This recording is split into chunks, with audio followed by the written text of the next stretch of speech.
नमस्कार मंडळी. तर हे गावाकडनं छोटे छोटे वांगे आणलेले आहेत बघा. हे घरचेच वांगे, असे मस्त छोटे छोटे वांगे आणलेले. त्याच्यासाठी मी खारं वांग करून दाखवणार आहे. त्याच्यासाठी मी साहित्य घेतलेलं दाखवते. खोबरं घेतलेले, अद्रक घेतले, थोडीशी कोथिंबीरच्या काड्या येत्या आणि हिरव्या मिरच्या आणि लसूण. हे सगळं वाटून घ्यायचं मिक्सरमध्ये. तर मंडळी मी हे मिक्सरचं भांडं आहे, ह्याच्यात चटणी वाटलेली होती आधी, तेच भांडं मी घेतलेले. तर आता 1 चमचा धने टाकायचे. धने थोडे जास्त टाकले तरी चालतील, धन्यामुळे खूप छान टेस्ट येते. बाकी मसाले कुठलेच घालायचे नाही आहेत, फक्त धने आणि जिरे घालायचे.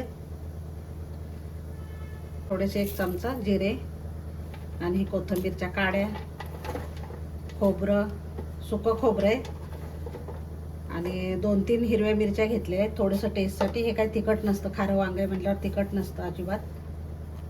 तर त्याच्यामुळं तुमच्या आवडी, नाही घातलं तरी चालेल, तुमच्या आवडीप्रमाणे घाला किंवा नका घालू. तिखट खात नसतील तर घालू नका तुम्ही. आता हे पूर्ण बारीक वाटून घ्यायचं आहे आणि वाटल्यानंतर जाडसर शेंगदाणे घालायचे याच्यामध्ये.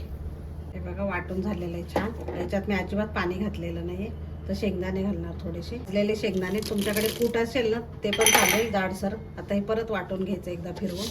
तर मंडळी असं छान झालेलं आहे बघा, जाडसर असं. भरडच पाहिजे, जास्त पण बारीक नाही. आणि कच्चंच सगळं घालायचं आहे याच्यामध्ये, भाजलेलं काही घालायचं नाही आहे. तर आता याच्यामध्येच मी मीठ टाकणार आहे. आणि खारं वांगं म्हणलं ना की मीठ थोडंसं जास्तच लागतं. आणि हे अशी छोटी छोटीच वांगी घ्यायची, जास्त मोठी नाही घ्यायची, कारण ह्याचंच खूप छान होतं खारं वांगं. आणि हळद टाकायची याच्यात. मी काय दुसरी भांडी भरवायला नको म्हणून याच्यातच मी मिक्सरच्याच भांड्यामध्ये घालून मिक्स करणार आहे. तर मंडळी मी असेच कट करून घेणार आहे. त्याचं काही देठ वगैरे काढायची गरज नाही, कारण छोटे छोटे देठ असतात आतमध्ये, फक्त खराब आहे का काय बघायचं. आणि छोटे छोटे असतात ते राहू द्यायचे. तर तशाच पद्धतीने मी सगळे कापून घेते. हे बघा सगळे झालेले आहेत आता वांगे कापून. आता पूर्ण हे भरून घेणार आहे. तर या पद्धतीने पूर्ण भरायचे, गच्च भरायचे.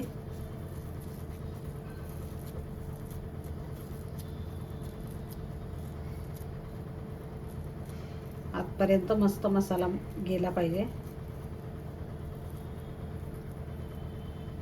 या पद्धतीने मंडळी सगळे वांगे भरून घेतलेले आहेत बघा. मस्त एकदम गच्च भरायची, म्हणजे खूप सुंदर होतं वांग. हे बघा प्रत्येक वांग भरलेले. तर आता फोडणी घालायची.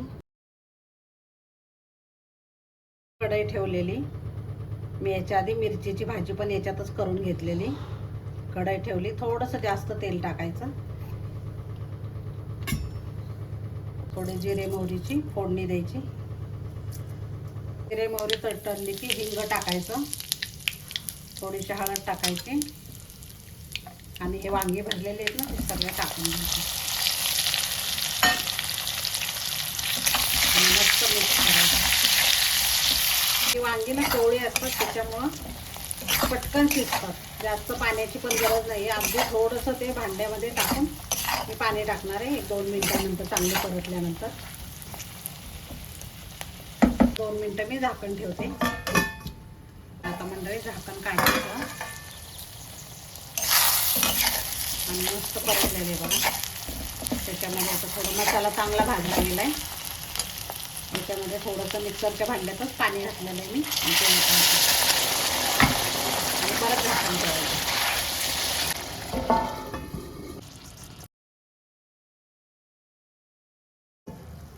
तर आता गॅस बंद करायचा. शिजलेली भाजी मस्त. मंडळी चमचमीत वांगं तयार झालेलं आहे, खारं वांगं. तर नक्की तुम्ही पण ट्राय करा या पद्धतीने. एकदम साधी सोपी पद्धत आहे आणि खायला खूप टेस्टी लागतं. तर नक्की ट्राय करा. आवडलं तर लाईक, शेअर आणि सबस्क्राईब करायला विसरू नका. धन्यवाद.